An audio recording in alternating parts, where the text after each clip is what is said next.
Mark 3. And he entered again into the synagogue, and there was a man there which had a withered hand. And they watched him, whether he would heal him on the Sabbath day, that they might accuse him. And he saith unto the man which had the withered hand, Stand forth. And he saith unto them, Is it lawful to do good on the Sabbath days, or to do evil, to save life, or to kill? But they held their peace. And when he had looked round about on them with anger, being grieved for the hardness of their hearts, he saith unto the man, Stretch forth thine hand. And he stretched it out, and his hand was restored whole as the other. And the Pharisees went forth, and straightway took counsel with the Herodians against him, how they might destroy him. But Jesus withdrew himself with his disciples to the sea, and a great multitude from Galilee followed him, and from Judea, and from Jerusalem, and from Idumea, and from beyond Jordan, and they about Tyre and Sidon, a great multitude, when they had heard what great things he did, came unto him. And he spake to his disciples that a small ship should wait on him because of the multitude, lest they should throng him.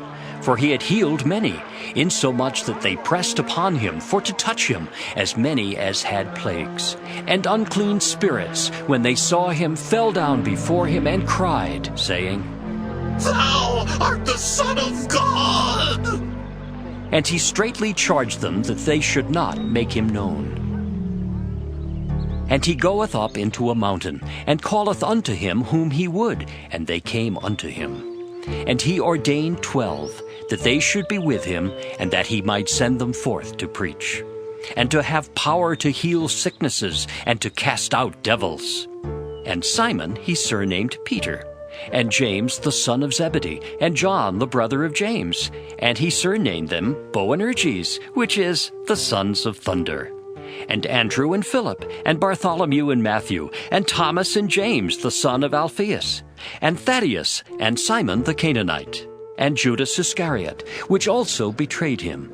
And they went into an house. And the multitude cometh together again, so that they could not so much as eat bread. And when his friends heard of it, they went out to lay hold on him, for they said, He is beside himself. And the scribes which came down from Jerusalem said, He hath Beelzebub, and by the prince of the devils casteth he out devils. And he called them unto him, and said unto them in parables, How can Satan cast out Satan? And if a kingdom be divided against itself, that kingdom cannot stand. And if a house be divided against itself, that house cannot stand. And if Satan rise up against himself, and be divided, he cannot stand, but hath an end. No man can enter into a strong man's house and spoil his goods, except he will first bind the strong man, and then he will spoil his house. Verily I say unto you, all sins shall be forgiven unto the sons of men, and blasphemies wherewith soever they shall blaspheme. But he that shall blaspheme against the Holy Ghost hath never forgiveness, but is in danger of eternal damnation. Because they said, He hath an unclean spirit. There came then his brethren and his mother, and standing without sent unto him, calling him. And the multitude sat about him. And they said unto him, Behold, thy mother and thy brethren without seek for thee.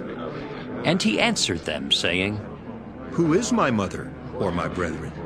And he looked round about on them which sat about him, and said, Behold my mother and my brethren. For whosoever shall do the will of God, the same is my brother and my sister and mother.